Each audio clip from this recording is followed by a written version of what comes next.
Hello, I'm Bob the Barber, and this is Vintage Card Minute. Today is part 2 of the 1982 Kmart slash Top set that we're going to showcase.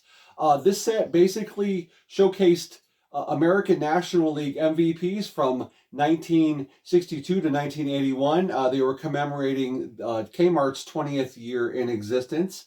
Kmart was a great department store from the 60s all through the 90s. I used to shop there all the time when I was a kid. And I have my other talented, lovely assistant, Mr. Griffin Watts, my youngest son, helping me out today. He's going to give me the years, and then I have to give you an interesting fact about the player or an interesting fact about the card. So without further ado, we are going to get started with our National League quiz this time. Hello. Let's begin. Hi. 1978. 1978 as outfielder Dave Parker for the Pittsburgh Pirates. Interesting thing about Dave Parker, he used to use a sledgehammer in the on-deck circle to warm up.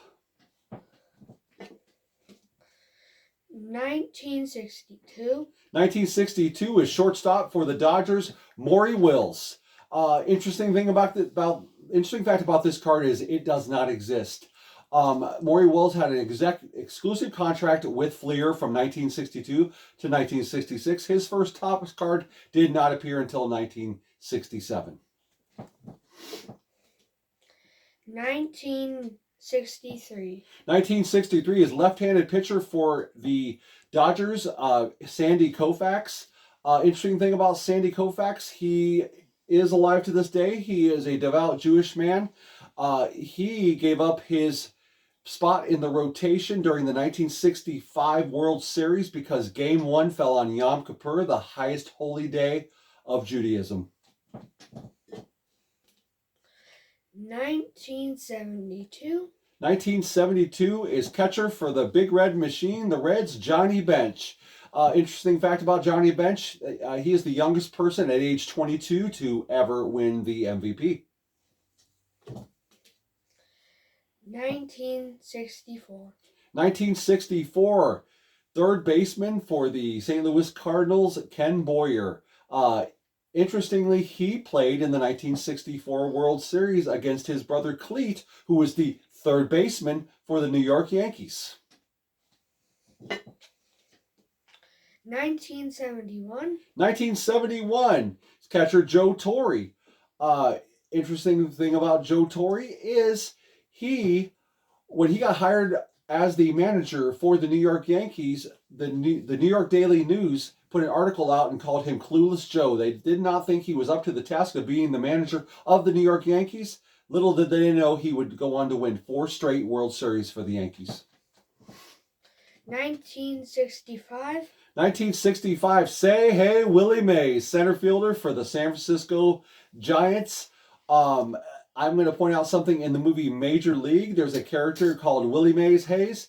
Willie Mays Hayes is a composite character of Willie Mays and Olympic runner Bob Hayes, who was also a wide receiver for the Dallas Cowboys. So that's where the Willie Mays Hayes came from. 1975. Oh, let me think. Oh, that's Joe Morgan, who won 5 straight Golden Glove Awards. 1969, Willie Stretch McCovey. And interesting thing about him, he finished with 521 career homers, the same as his idol, Ted Williams.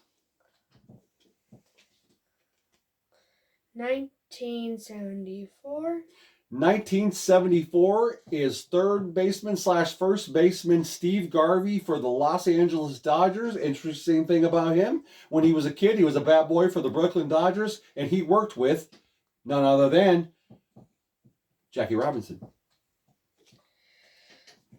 1973. Charlie Hustle, Pete Rose, third baseman and outfielder for the Cincinnati Reds. During the 1970 All-Star Game, which was held in Cincinnati, now this was an exhibition game where you're not supposed to you're not supposed to kill anybody during an All-Star game, but Rose was rounding third, and he says that Ray Fosse, catcher for the American League, was blocking the plate, so Rose just plowed into him and effectively ended Ray Fosse's career in an All-Star game. 1979. 1979, there are two. There is Keith Hernandez, who is a first baseman for the St. Louis Cardinals. Little known fact about him is he assumed that everybody thinks that his name was of Mexican descent. He is actually of Spanish descent from Spain. And the other one is Willie Stargell, the first baseman for the Pittsburgh Pirates. They tied for the award that year. Willie is one of the few people to ever hit a ball completely out of Dodger Stadium. 1981. 1981. Oh man, you're gonna stump me on that one. Oh, that's Mike Schmidt. Mike Schmidt is the third baseman for the Philadelphia Phillies. Interestingly, he actually died as a child. He was climbing a tree and he hit a high voltage line, and he fell out of the tree, which stopped his heart. He fell out of the tree, he hit the ground, and it restarted his heart. True story. He's more like Chuck Norris the more I think about him. Next. 1977. 1977, my man George Foster, who I met not too long ago at a baseball card show. George Foster is known as being the left fielder for the Big Red Machine, the Cincinnati Reds, but he was drafted in 1968 by the San Francisco Giants. 1976. 1976 is another one by Joe Morgan. Another interesting thing about Joe Morgan is he was mentioned in a very funny way in the movie We're the Millers. If you haven't seen it, it is a hilarious movie. Next. 1979. 1979, I already gave you that one. There was Keith Hernandez and Willie Stargell. So go on to the next one. 1970. 1970, Johnny Bench, catcher for the Cincinnati Reds. People forget that later in his career, he played third base and first base to basically save his knees. This is Kenneth Hermes. You said 1970. 1967. 1967. First baseman for the St. Louis Cardinals, Orlando Cepeda. Most people don't know that Orlando Cepeda was the first full-time designated hitter for the Boston Red Sox in 1973. 1980. 1980, Mike Schmidt, third baseman for the Philadelphia Phillies.